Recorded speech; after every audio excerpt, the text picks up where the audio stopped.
안녕하세요. 저는 리더입니다. 동계 아줌마입니다. 저의 별명은 얘들아, 똥고양이입니다. 얘들아. 왜야? 나 대단히 수고 많았어. 오늘 하루도 잘 자고 좋은 꿈 꾸거라. 그래서 잘잘 말씀이지. 잘 자고 내일 보자는 말씀. 이라는 말씀이란 잠. 아빠 서로 다른 수는 끝이 없어. 끝이 있게. 서로 다른데 끝이 없어.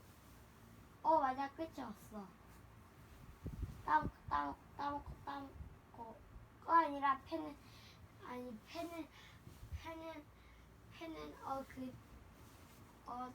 따먹는 잠깐만 바둑 얘기하는 거였어? 해 있잖아. 아빠는 수학을 말하는 줄 알았네. 뭐더라 아까 그거 서다. 아까 서다. 펜은 끝이 나게 끝이 안 나게 끝이다. 안 나. 그렇지 않나? 봐봐 계속 따먹고 봐봐 다른 데만 두고. 무한반복이야? 봐봐. 근데 그렇게 두는 게 아니라 따먹으면 다른 걸 둬야 돼. 그럼 끝이 없으니까. 그리고 그때 연결하면 끝. 그렇구만. 자연환경에 따른 다른 집. 어떤 집에서 살았을까?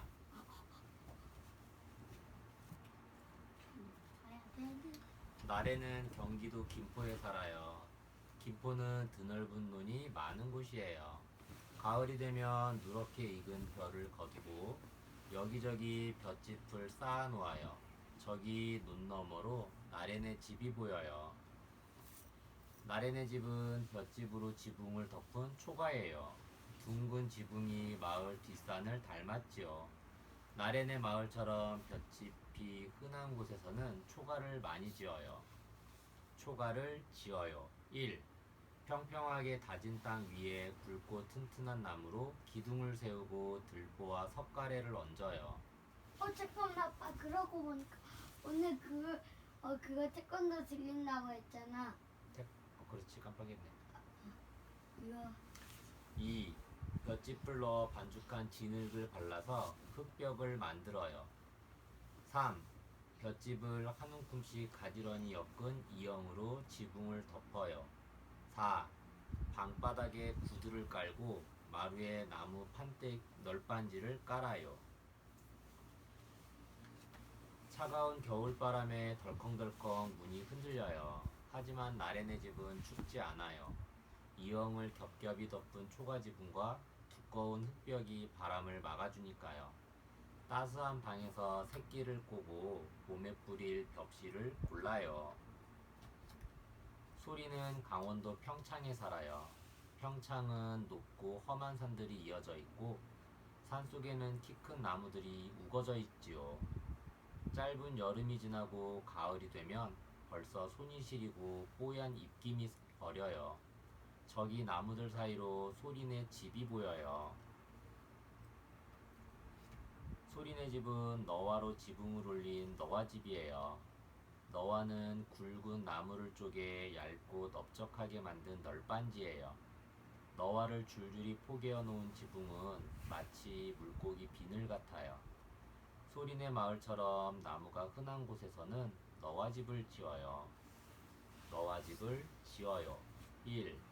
곱게 자란 소나무나 전나무를 쪼개 너와를 만들어요. 2.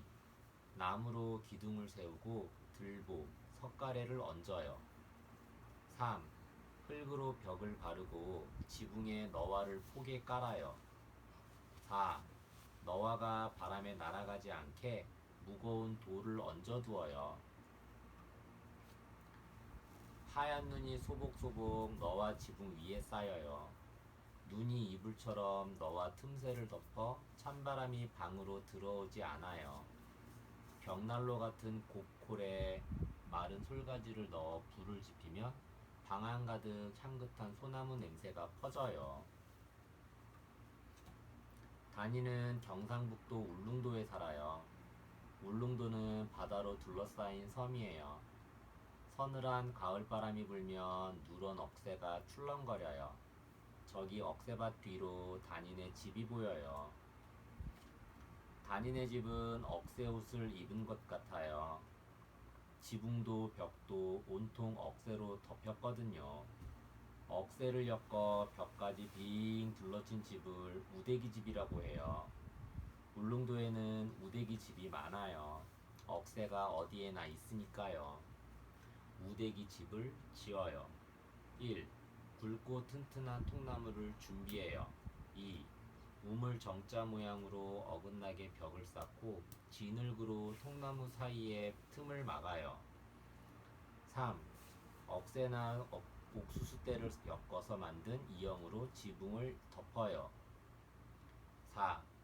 통나무 벽 바깥쪽에 이형을 빙 둘러쳐서 우대기를 만들어요. 벽과 우대기 사이에는 축담이라는 공간을 두어 여러 가지 물건을 쌓아두어요. 밤새 눈보라가 몰아쳤어요. 우대기가 거센 눈보라를 막아주었지요. 밖을 내다보니 단이 키만큼 눈이 쌓였어요. 하지만 단인의 집은 걱정 없어요. 우대기 안에 먹을거리와 땔감을 미리 모아두었으니까요. 서기는 제주도에 살아요. 거센 바람이 많이 부는 제주도에는 구멍이 숭숭 뚫린 검은 돌이 많아요. 가을이 깊어가면 야트막한 오름에 띠가 흐드러져요. 오름 너머로 돌담을 둘러친 석인의 집이 보여요. 석인의 집은 돌로 벽과 담을 쌓고 띠로 지붕을 덮었어요. 돌과 띠는 어디에나 있으니까요. 둥글고 완만한 지붕은 야트막한 오름을 닮았어요. 돌담 집을 지어요. 1. 검고 구멍이 숭숭 뚫린 돌을 쌓아 올리고 이끼와 흙으로 돌 틈을 메워요. 2. 띠나 억새를 엮어 만든 이형으로 지붕을 덮어요. 3. 거센 바람에 지붕이 날아가지 않도록 억새를 엮어 만든 줄로 단단히 묶어두어요. 4. 나무로 마루를 깔고 마루 위에는 햇빛을 가려주고 비와 눈을 막아주는 가리개를 세워요. 커다란 나무가 뚝뚝 부러질 만큼 거센 바람이 불어요. 하지만 돌로 쌓은 벽과 담이 바람을 막아주어 집안은 아늑하지요. 솥에서는 시원한 갈치국이 보글보글 끓어요. 볏짚이 많고 넓은 들판, 나무가 많고 깊은 산, 억새가 많고 눈이 많은 섬, 돌이 많고 바람이 부는 섬, 사는 곳에 따라 자연 환경이 달라요. 그래서 사는 곳에 따라 사는 집도 달라요. 볏짚으로 지붕을 얹은 집, 나무로 지붕을 얹은 집, 억새를 두른 집, 돌로 담을 쌓은 집, 사는 집은 달라도 모두 따뜻한 보금자리예요. 정보마당, 집을 짓고 살아요.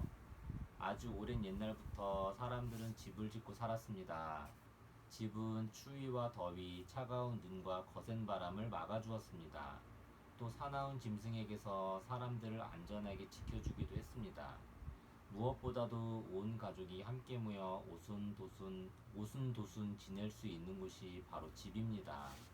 그렇다면 우리나라 사람들은 어떤 집을 짓고 살았을까요? 우리나라는 여름에는 덥고 겨울에는 춥기 때문에 시원하고 따뜻하게 지낼 수 있는 집이 필요했습니다. 또 눈이 많은 평야지대와 나무가 빽빽이 들어선 산간지대, 바다와 접해 있는 해안지대와 섬에서는 지역의 자연환경에 따라 집을 다르게 짓고 살았습니다. 어떤 집에서 살았을까에서는 사는 곳의 날씨와 자연환경에 따라 집을 짓는 재료가 다르고 집의 형태와 살아가는 모습도 다르다는 것을 하나하나 살펴봅니다. 옛집이란 우리는 흔히 전통 가옥을 한옥이라고 부릅니다. 하지만 한옥은 보통 옛 양반들의 기와집을 말합니다. 옛날 서민들이 살았던 평범한 살림집은 여염집이나 민가라고 합니다. 오늘날에는 아파트나 주택들을 여염집이나 민가라고 할 수 있습니다. 따라서 오래전부터 대대로 이어온 서민들의 집은 옛집이라고 부르는 것이 더 좋습니다. 옛집에는 초가를 비롯한 굴피집, 너와집, 귀틀집 등이 있습니다. 자연에 어울리는 옛집. 우리나라는 예로부터 풍수로 집터를 골랐습니다. 산을 등지고 강을 바라보며 볕이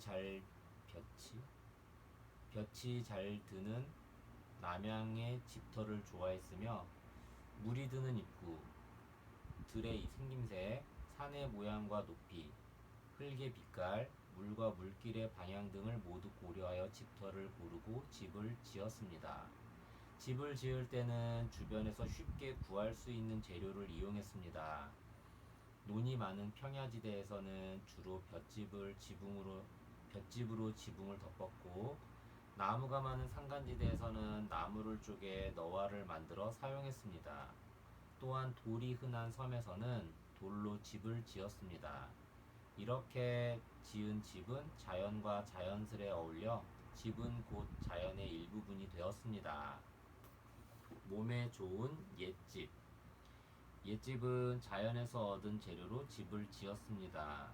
흙과 나무, 지프로 지은 집은 온도와 습도를 조절해주고 사람 몸에 좋은 성분을 내뿜어 주었습니다. 가장 보편적인 옛집인 초가는 지붕에 볏집을 엎고 벽체는 흙벽인 집입니다. 흙집은 습기를 잘 빨아들이고 보온성이 높아서 사계절이 분명한 우리나라 기후에 가장 적합한 가옥 형태입니다. 흙의 자연 성분이 온도와 습도를 조절해 덥고 습한 여름과 춥고 건조한 겨울을 견디게 했습니다. 또 흙벽은 스스로 들숨과 날숨을 쉬어 공기순환이 잘 되므로 실내를 쾌적하게 합니다. 독성 화학물질을 내뿜어 건강을 해치는 콘크리트와 벽지를 바른 집보다 흙으로 지은 흙집을 선호하는 것도 이와 같은 이유 때문입니다. 옛집의 구조. 우리나라는 남북이 길고 지역에 따라 기후 차이가 심합니다. 따라서 북부지방, 중부지방, 남부지방의 집 모양과 내부 구조가 다릅니다. 북부지방은 겨울이 길고 몹시 춥기 때문에 추위를 잘 막아줄 수 있는 겹집 구조로 집을 지었습니다.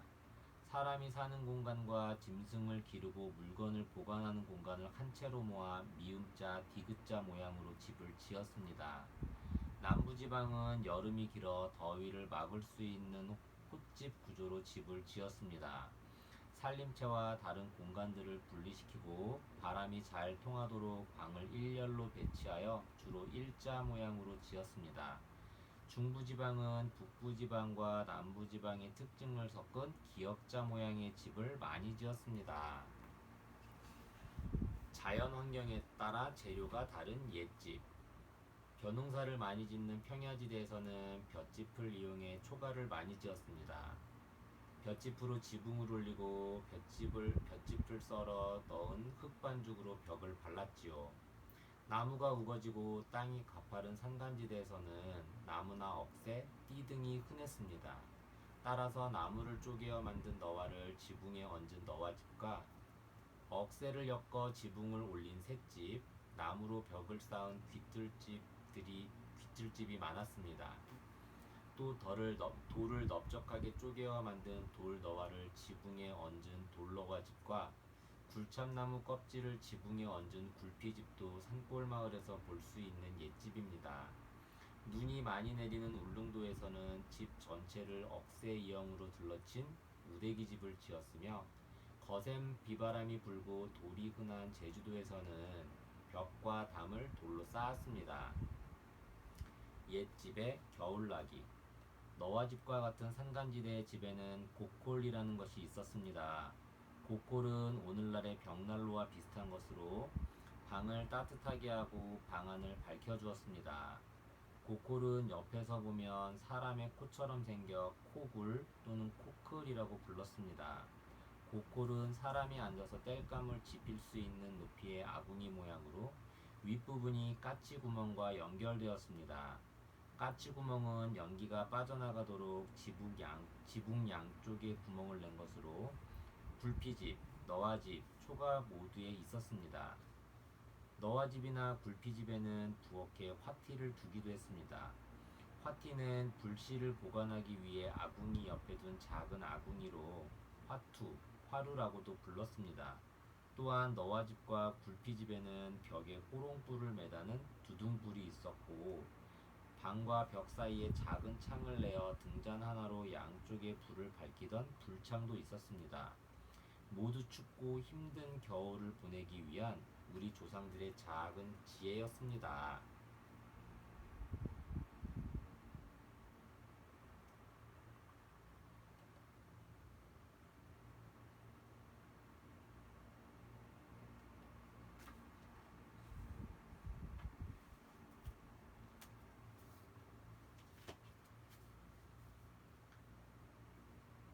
나라를 위기에서 구한 거북선, 학의 날개를 펼치다.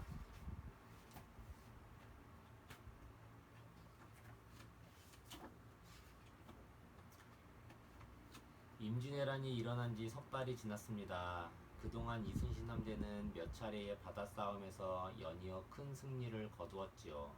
하지만 육지에서는 날마다 패했다는 소식만 들려왔습니다. 일본군은 바다와 육지에서 힘을 합칠 생각으로 전라도 남쪽 바다로 속속 모여들었습니다. 이제 조선 땅 전체가 일본군에게 무참히 짓밟힐 것 같았습니다. 1592년 7월 6일 마침내 이순신은 출전 명령을 내렸습니다. 7월 7일 바다에서는 아주 거센 동풍이 불고 있었습니다. 바람을 헤치며 항해하던 조선군은 금세 지쳐버렸지요. 결국 59척의 조선함대는 당포에 머물기로 했습니다.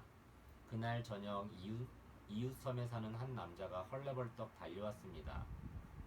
오늘 낮 70여 척의 일본 함대가 견내량에 닻을 내렸습니다. 이 사람은 소식을 알리기 위해 4시간 동안 쉬지 않고 달려온 것이었지요. 이순신은 이제 큰 싸움을 피할 수 없다고 생각했습니다. 여기서 적에게 바닷길을 내어주면 조선의 운명은 끝장이다. 거북선은 물론 모든 배를 출동시켜 적과 맞서 싸울 것이다. 이제야말로 거북선의 뛰어난 힘을 보여줄 때이다. 적들이 코앞에 다다른 지금 조금도 미룰 시간이 없었습니다. 이순신과 부하 장수들은 거북선과 판옥선들을 철저히 점검하고 그날 밤 늦게까지 작전 회의를 했습니다. 거북선은 어떻게 만들었을까요? 조선의 싸움배 판옥선. 조선의 주된 싸움배는 판옥선이었습니다. 배 위에 갑판을 하나 더 얹어서 2층으로 만든 배이지요. 갑판이 높기 때문에 적이 쉽게 배 안으로 넘어오지 못하고 높은 갑판 위에서 화포나 화살을 자유롭게 쏠 수 있었습니다. 판옥선을 돌격선으로 개조한 거북선. 거북선은 판옥선을 뼈대로 하여 새롭게 만든 공격용 배였습니다. 판옥선 위에 덮개를 덮고 2개의 커다란 돛을 달고 사방에서 대포를 쏠 수 있도록 만들었지요. 용머리가 앞부분에 있으며 전체적으로 거북처럼 둥근 모습이어서 거북선이라고 불렀습니다. 7월 8일 이른 새벽 거북선 3척을 거드린 조선함대는 견내량으로 향했습니다. 거북선은 2개의 돛을 모두 올리고 물살을 가르며 빠르게 나아갔습니다. 견내량 앞바다에 다다랐을 때 일본 배 2척이 조선함대를 보고는 재빨리 달아났습니다. 이때 성질 급한 원균이 말했습니다. 지금이 바로 공격할 기회요. 빨리 주격해서 한꺼번에 무찌릅시다. 그러나 이순신은 굳은 표정으로 고개를 저었습니다. 거북선은 어떻게 움직였을까요? 거북선의 돛. 거북선은 2개의 돛을 달았습니다. 바람이 심하게 불거나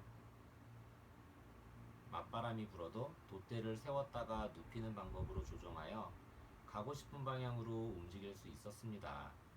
거북선의 노. 거북선의 노는 양쪽에 각각 8개에서 10개 정도 달려 있었습니다. 80여 명의 노꾼들이 탔으며 각 노에는 노장 1명을 포함하여 5명씩 배치했습니다.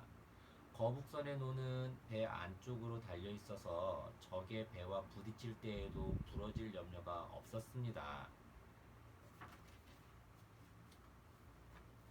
견내량은 포구가 좁고 물살이 빠르며 암초가 많소.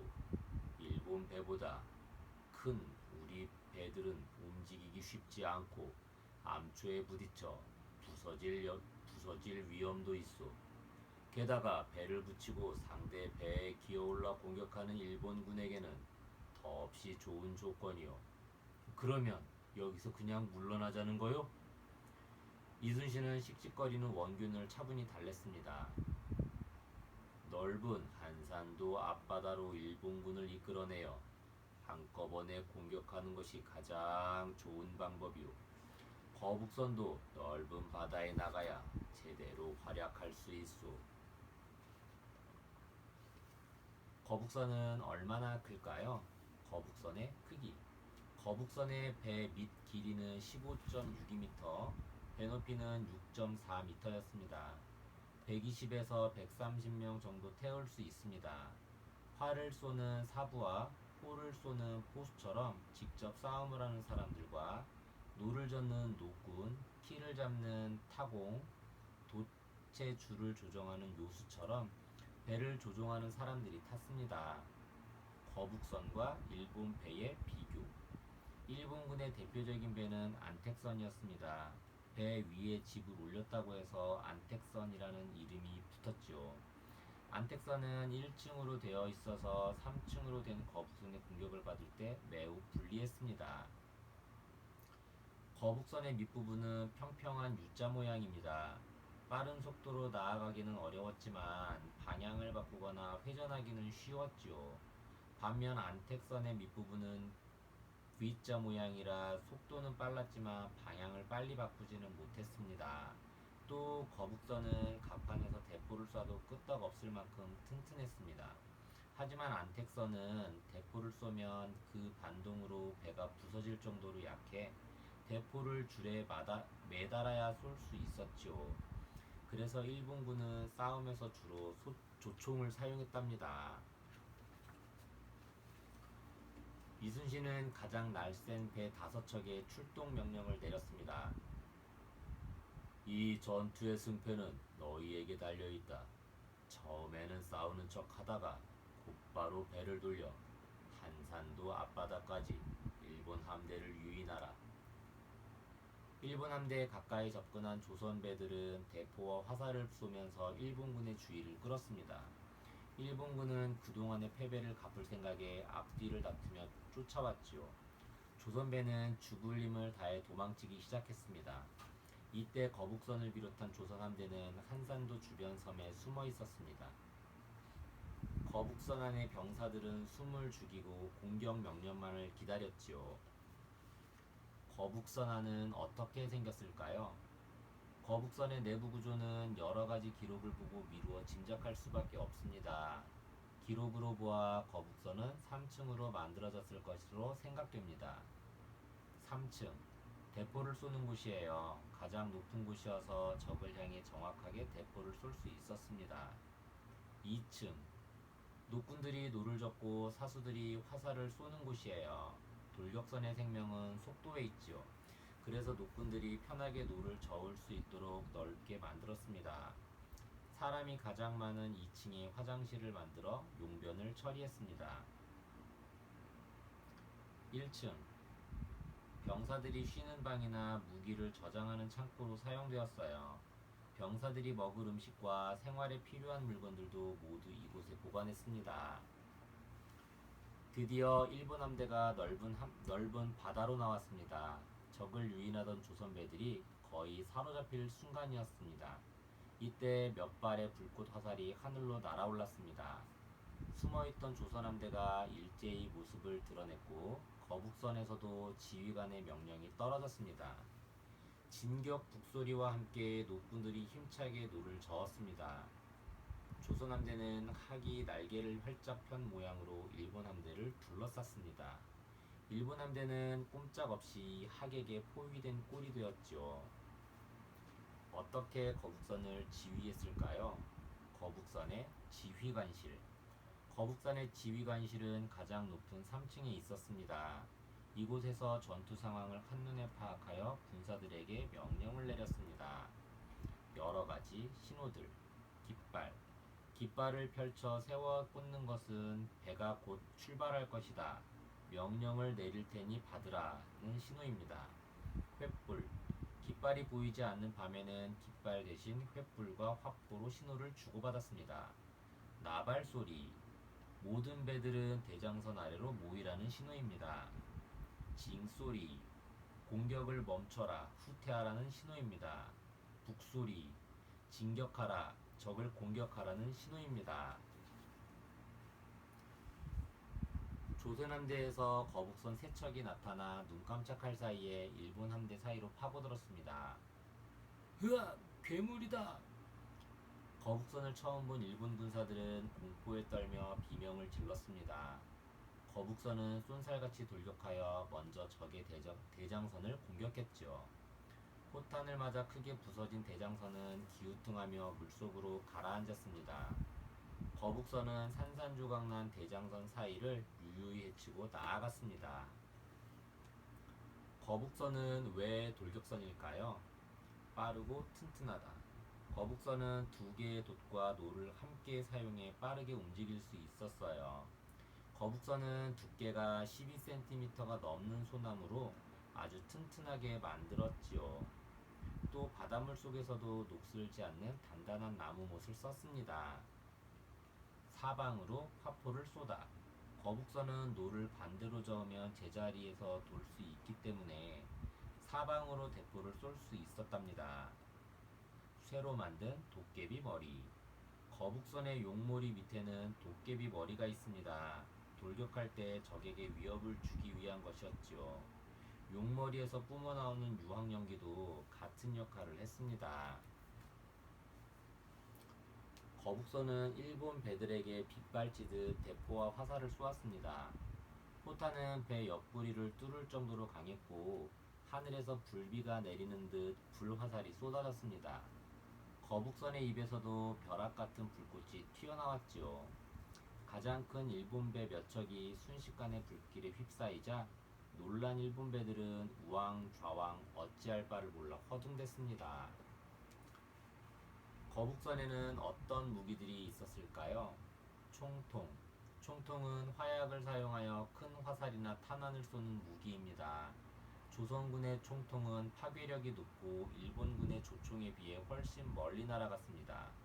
거북선 몸통의 양쪽 대포 구멍과 용머리 입, 배 꼬리 부분의 구멍에 총통을 놓고 쏘았습니다.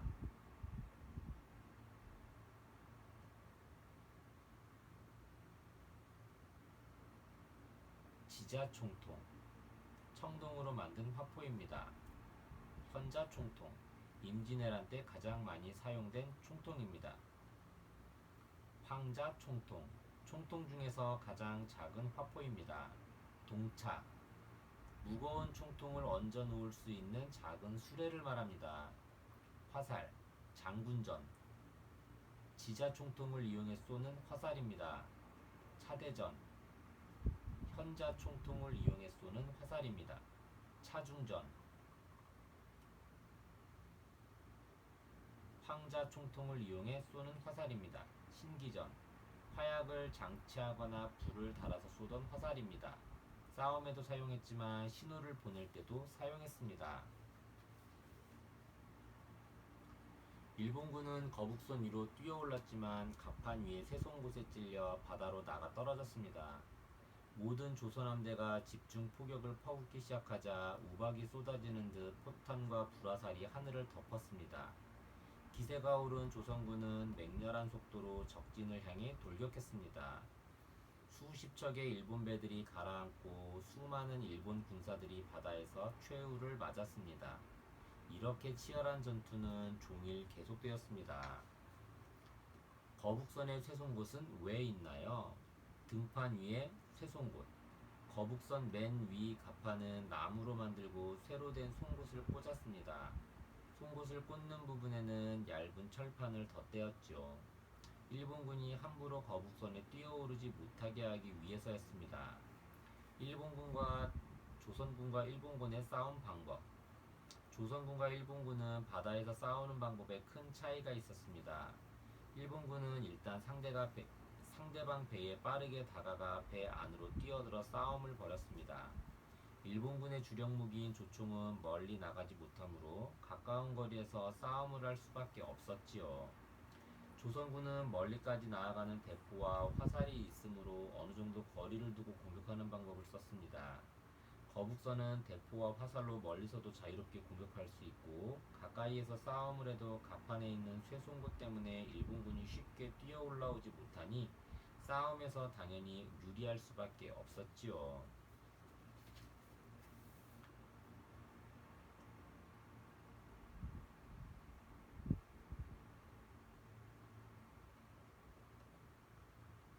이제 후퇴하고 다시 전열을 정비하자.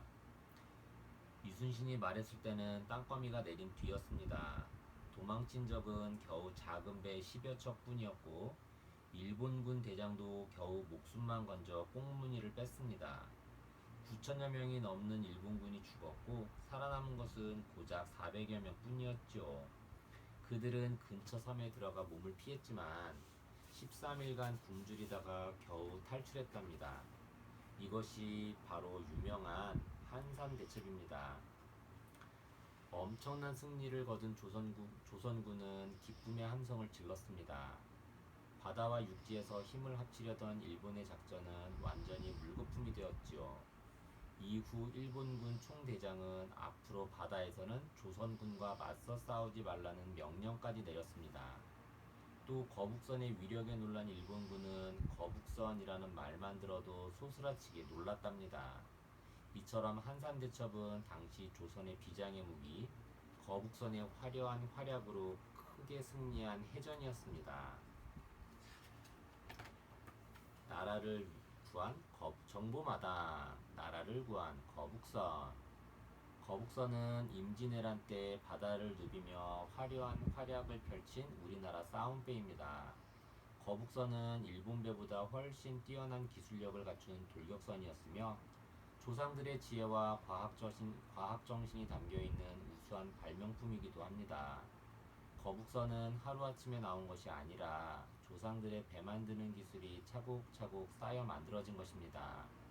조선의 대표적인 싸움배인 판옥선을 끊임없이 연구하고 발전시킨 노력의 결과물이지요. 임진왜란 때의 바다에서의 빛나는 승리는 이순신 장군의 훌륭한 지휘력과 이름 없는 병사들의 협동심, 그리고 판옥선이나 거북선 같은 빛나는 과학기술이 어우러져 얻어낸 것입니다. 거북선의 엄청난 위력은 유명한 한산대첩을 통해서 잘 알 수 있습니다. 여러가지 거북선의 모습. 거북선은 임진왜란이 일어나기 180여 년 전인 태종 임금 때 일본 해적의 공격을 막기 위해 만들어졌다는 기록이 있습니다. 그 뒤 기록이 없는 것으로 보아 사용되지 못하다가 임진왜란 때 이순신 장군이 일본의 침략을 예측하고 다시 만든 것으로 보입니다. 거북선은 임진왜란이 끝난 뒤에도 200여 년 동안 계속해서 만들어졌답니다. 민화 속의 거북선. 민화 속에 나오는 거북선 모습입니다. 구조를 자세하게 표현하지는 않았지만 당시 백성들이 생각했던 거북선의 모습을 익살맞고 재미있게 그려냈습니다. 쌍돛단 거북선. 이순신 장군이 임진왜란의 상황을 보고한 책인 임진장초에 실린 거북선 그림입니다.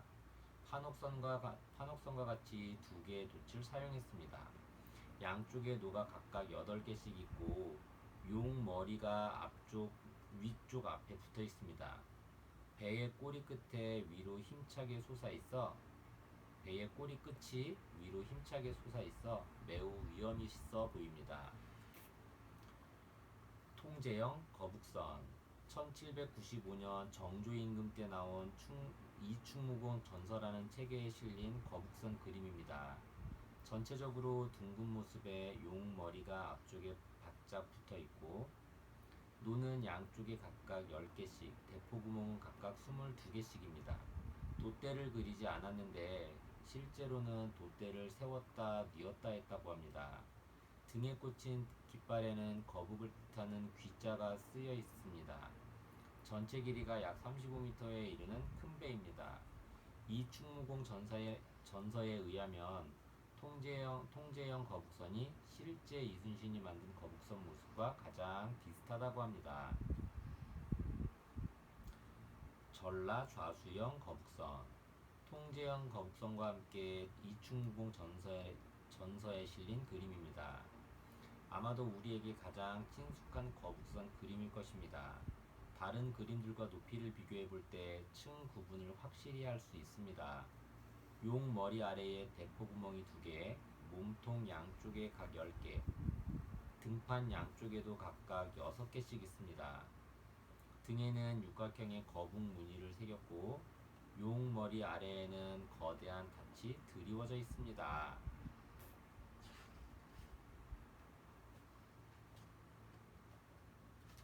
조선시대의 명장 충무공 이순신. 이순신은 조선시대 임진왜란 때 일본군을 물리치는 데 큰 공을 세운 명장입니다. 1545년 서울에서 태어났으며 32세 때 과거에 합격하여 무사가 되었고 36세인 1580년 전라도 발포의 수군 지휘관인 만호가 되었습니다. 그 후 여러 관직을 거쳐 47세가 되는 1591년 2월에는 전라자도 수군을 이끄는 수군 절도사가 되었고 약 14개월 동안 거북선을 건조하는 등 본격적인 전쟁을 준비했습니다.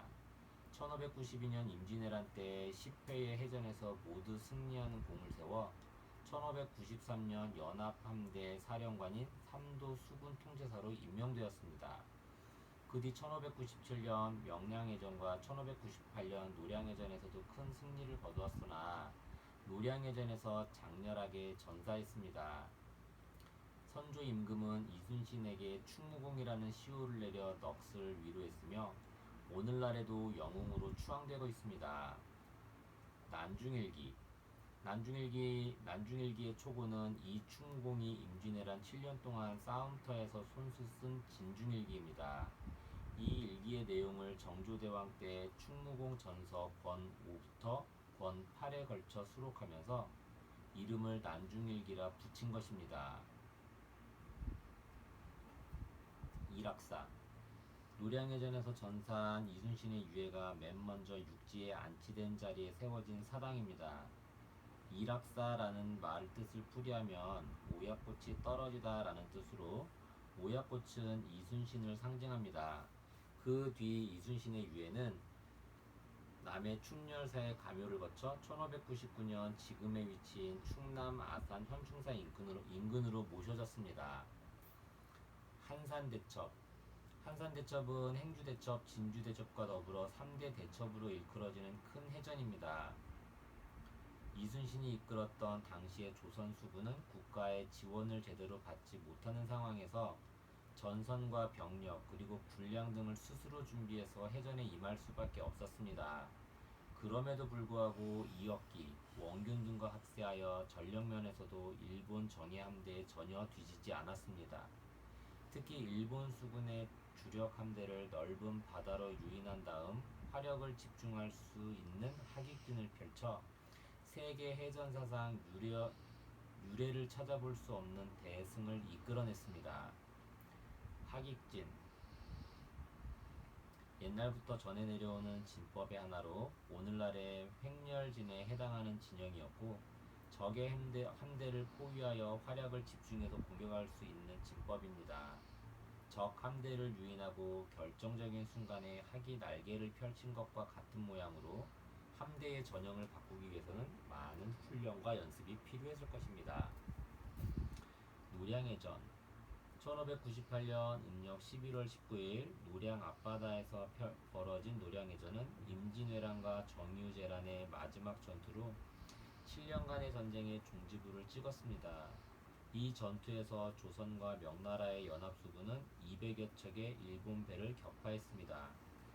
임금도 피난을 떠나버린 상황에서 백성과 나라를 구하기 위해 온 힘을 다했던 이순신은 이 싸움에서 장렬하게 전사했습니다.